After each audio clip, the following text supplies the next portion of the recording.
marks the conclusion of a turbulent tenure defined by sweeping federal job cuts, internal clashes, and growing criticism of President Donald Trump's economic policies. Elon Musk, who stepped away from his sprawling business empire, had been serving as a special government employee, which allowed him to work up to 130 days per year in federal service. And even though his exit was expected to coincide with the end of that limit, it was accelerated following his recent public criticism of President Trump's controversial budget proposal. And I'm not someone who's ever committed violence, and yet massive violence was committed against my companies, massive violence was threatened against me. Who are these people? Why would they do that? How wrong can they be? They're on the wrong side of history, and that's an evil thing to do.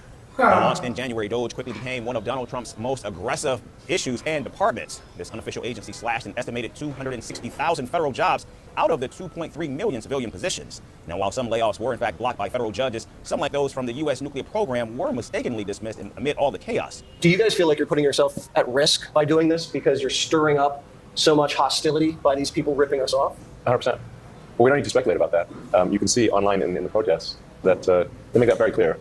I mean, I've been hanged in effigy many times, and there have been people that have actually advocated at these violent protests for my death, and have also advocated for the death of the people at DOGE.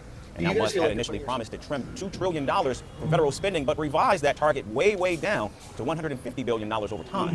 He recruited what he described as a super high IQ small government revolutionary team, demanding over 80 hours of work per week on government cost-cutting projects.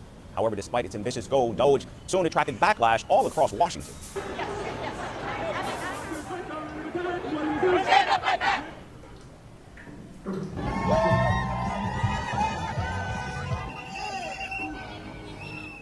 Make billionaire space Nazis fictional again, because the real ones are unfortunately in charge of firing government employees that don't deserve it, and government employees that we need in order to keep our government functional for everyone, not just for billionaires. However, Elon Musk's frustration became evident in April when he said DOGE had turned into a whipping boy for broader administration discontent. He also expressed disappointment with President Trump's latest budget bill, calling it fiscally irresponsible. I think a bill can be big or it can be beautiful, but I don't know if it can be both. I'm not happy about certain aspects of it, but I'm thrilled by other aspects of it. We're going to see what happens. It's got a way to go. Now, the fallout to Musk's efforts were not limited to just politics. In fact, Tesla experienced a 13% drop in deliveries in early 2025, the worst in its history. The stock also plunged by as much as 45%, and although it partially recovered, share prices remained down 10% overall. Activists from around the world targeted Tesla, staging protests, boycotts, and even acts of arson at its dealerships and charging stations. Europe is our weakest market. We're strong everywhere else. So our sales are doing well at this point. We don't anticipate any full sales shortfall.